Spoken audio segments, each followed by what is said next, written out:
여러분 안녕하세요. 책 읽어주는 아나운서 비나나입니다. 새해 복 많이 받으시고요. 자, 2023년을 맞아서 제가 새롭게 리뉴얼 해봤습니다. 바로 제 얼굴이 보이는 책 읽어주는 컨셉으로 한번 용기를 내봤는데요. 자, 2023년 첫 책은요, 바로 초격차라는 책입니다. 삼성전자의 반도체 신화를 읽어내신 권오연 회장님께서 쓰신 책인데요. 진정한 리더가 되기 위해선 어떤 자격을 갖춰야 되는지, 또 어떤 마음을 읽어야 하는지에 대해서 쓰신 책이어서 제가 함께 나누려고 준비를 해봤습니다. 그럼 첫 챕터부터 시작해볼까요? 자, 첫 챕터를 딱 열면요, 바로 리더가 나옵니다.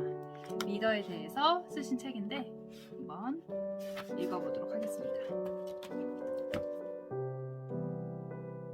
본성, 훈련. 리더는 타고나는 것인가, 길러지는 것인가? 그동안 수많은 사람들을 만났습니다.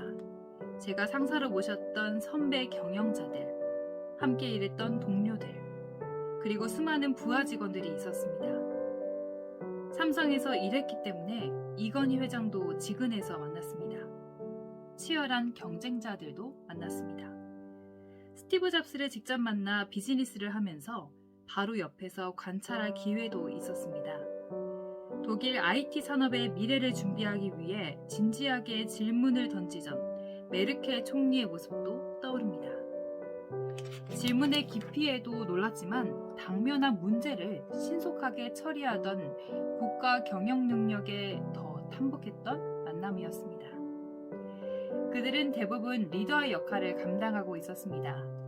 그 리더들을 만날 때마다 제게는 이런 의문이 들었습니다. 이 사람이 리더가 된 이유는 무엇일까? 어떻게 이 사람은 다른 사람을 이끌어가는 리더가 되었을까? 리더가 될 수 있는 사람에게는 어떤 특별한 조건이 요구되는 것일까?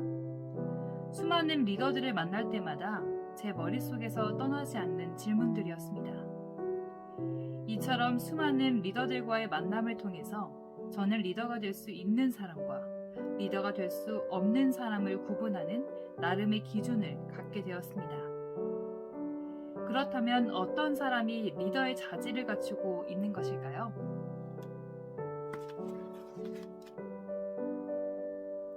본성, 훈련. 수많은 리더십 학자들이 어떤 사람이 리더가 되는가라는 주제로 많은 연구를 했습니다. 연구 결과에 따라 타고난 본성에 의해 결정된다. 후천적 훈련이 중요하다 등등 의견이 분분합니다. 개인적으로는 생물학적 DNA에 의한 본성이 리더의 자질에 영향을 미친다고는 보지는 않습니다. 그러나 3살 버릇 여든 간다는 속담이 있듯이 청소년기에 형성된 성격이 본성에 가깝다고 해석하고 싶습니다. 저는 리더의 자질은 본성에 의한 영향이 3분의 1, 훈련으로 얻을 수 있는 부분이 3분의 2쯤 되지 않을까 생각합니다. 우리는 한 가정에서 태어나 성인이 될 때까지 주변 환경과 교육의 영향을 받으면서 성장하게 됩니다. 모든 사람에게는 타고난 본성이랄까, 태생적 기질이라는 것이 분명 존재하지만 성장 환경의 영향 또한 무시할 수 없습니다.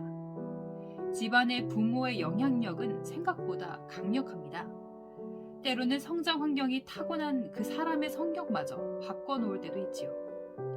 그래서 저는 리더의 자질을 판단할 때 우선 그의 성장 과정을 면밀히 검토하는 일이 필요하다고 생각합니다.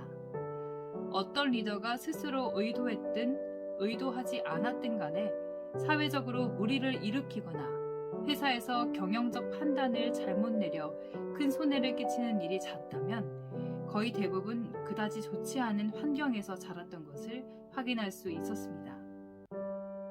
물론 자라온 성장 환경을 보고 성공이나 실패의 가능성을 속단해서는 안 되겠지만 적어도 제가 경험했던 수많은 사례를 볼 때 좋지 않은 성장 환경은 리더의 자질에 부정적인 영향을 미쳤습니다. 그래서 저는 리더의 자질을 검증할 때 성장 과정에서 집안이 화목했는가, 어떠한 환경에서 교육받았는가, 어떤 종류의 필요한 교육을 받았는가, 그리고 인생에서 무엇을 가장 중요한 가치로 삼는가 등의 요인을 살피는 것이 의미가 있다고 생각합니다. 특히 그 사람이 성장하는 과정에서 이기적인 판단과 선택을 자주 하지는 않았는지 면밀히 검토해야 한다는 것을 강조하고 싶습니다. 이기적인 판단과 선택을 해도 용납되는 환경은 그 사람을 나쁜 리더로 만들 확률이 매우 큽니다. 자기가 한 일에 책임을 지지 않아도 되는 성장 환경이 제공되면 그 사람은 거의 100% 나쁜 리더가 될 수밖에 없습니다. 리더로 성장할 가능성을 전적으로 성장 환경 탓으로만 돌린다면 누군가는 그것을 부당하다 여길 것입니다. 한 가정에 태어나는 것은 개인의 의도적인 선택이 아니기 때문입니다. 하지만 가정 환경이 불우해도 좋은 스승이나 멘토를 만나 올바른 길로 성장하는 경우가 많지 않습니까? 청소년기를 좋은 환경에서 보낼 수 있다면 행운이죠. 그러므로 청소년기에 형성된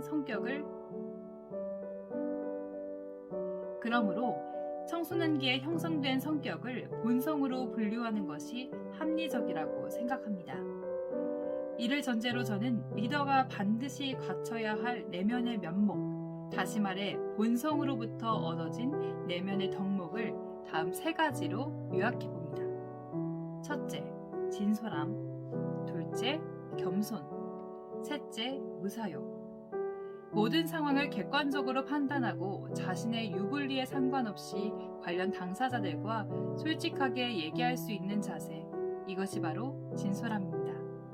나아가 자신에게 부족함이 있다면 누구에게라도 배울 수 있다는 생각, 동료와 직원 등 타인에게 행하는 예의 바른 행동이 겸손입니다. 그리고 개인적인 이익을 취하기 위해 절대로 부정한 행동을 하거나 편법을 사용하지 않겠다는 무사욕의 실천. 이 모두가 어느 시대든 어떤 상황이든 리더가 반드시 갖추어야 할 내면의 덕목입니다. 이런 본성적 덕목은 대부분 리더의 성장 과정에서 행동 DNA에 각인된 것일 수도 있습니다. 바로 이런 이유 때문에 성장 환경이 중요하다고 하는 것입니다. 그러나 각고의 노력과 깨달음만 있다면 스스로 키워나가고 갖출 수도 있습니다. 물론 어떤 사람이 진솔하고 겸손하고 욕심을 부리지 않는다고 해서 반드시 훌륭한 리더가 되는 것은 아닙니다. 필요 조건은 되지만 충분 조건은 아니라는 말이죠. 착한 사람이 좋은 리더라는 것은 너무 단순한 논리입니다.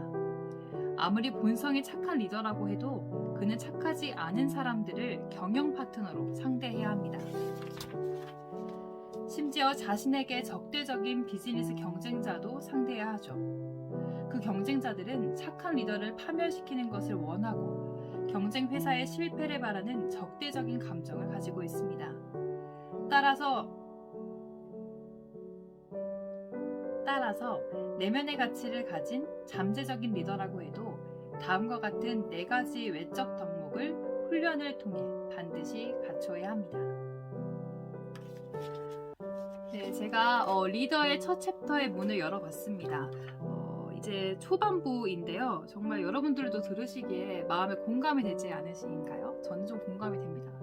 리더가 되기 위해서 정말 진솔함과 겸손, 무사욕 이 3가지가 참 중요한 것 같은데요.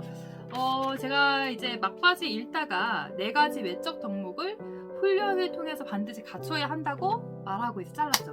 네, 이제 4가지에 대해서 다음 시간에 제가 읽어드리도록 하겠습니다.